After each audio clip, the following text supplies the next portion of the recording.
వేసవిలో చాలా మంది ఐస్ క్రీమ్ తినడానికి ఇష్టపడతారు. అయితే కొన్ని ఆరోగ్య సమస్యలు ఉన్నవారు దానిని తినకపోవడమే మంచిదని ఆరోగ్య నిపుణులు హెచ్చరిస్తున్నారు. దీనికి కారణం ఐస్ క్రీంలో చక్కెర, కొవ్వు మరియు క్యాలరీలు అధికంగా ఉండటం. ఇవి కొన్ని వ్యాధులలో ఆరోగ్య సమస్యలను మరింత పెంచుతాయి.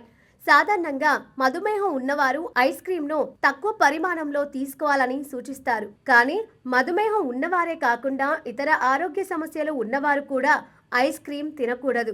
ఇది కాక ఐస్ క్రీమ్ దాని చల్లని స్వభావం కారణంగా వాత, కఫ దోషాలు రెండింటినీ పెంచుతుంది. ఎందుకంటే ఈ రెండు దోషాలలోనూ అగ్నితత్వం ఉండదు.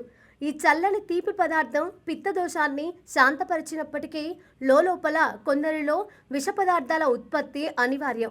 ఐస్ క్రీమ్ లేదా నిజానికి ఏ చల్లని ఆహారమైనా జీర్ణశక్తిని దెబ్బతీయడం వల్ల విష పదార్థాలను సృష్టిస్తుంది.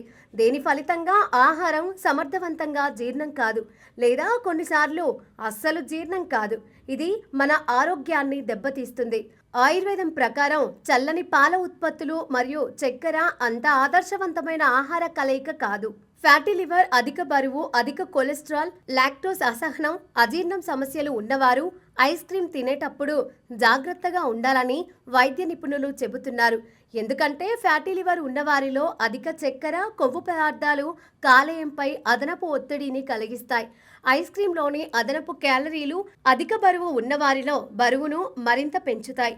అంతేకాకుండా అధిక కొలెస్ట్రాల్ ఉన్నవారికి అధిక కొవ్వు పదార్థాలు గుండె ఆరోగ్యానికి కూడా హానికరం. లాక్టోస్ అసహనం ఉన్నవారు ఐస్ క్రీమ్ తింటే కడుపుబ్బరం, గ్యాస్ట్రిక్, ఉబ్బర సమస్యలను ఎదుర్కోవచ్చు. అజీర్ణం, ఎసిడిటీ సమస్యలు ఉన్నవారు ఆహారం చల్లగా ఉన్నప్పుడు అసౌకర్యానికి గురవుతారు.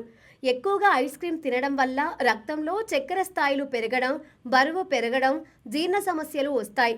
కొంతమందిలో కడుపు నొప్పి, గ్యాస్ట్రిక్, ఎసిడిటీ సమస్యలు తలెత్తుతాయి. ఐస్ క్రీమ్కు బదులుగా ఇంట్లో తయారు చేసిన పెరుగు, చక్కెర లేని స్మూతీలు, తాజా పండ్లు, ఫ్రోజన్ యోగర్ట్ వంటివి తీసుకోవడం ఆరోగ్యానికి మంచి ఎంపిక. అలాగే వేసవిలో నీళ్లు, మజ్జిగ, పండ్ల రసాలు శరీరాన్ని చల్లబరచడానికి, హైడ్రేట్ చేయడానికి సహాయపడతాయి.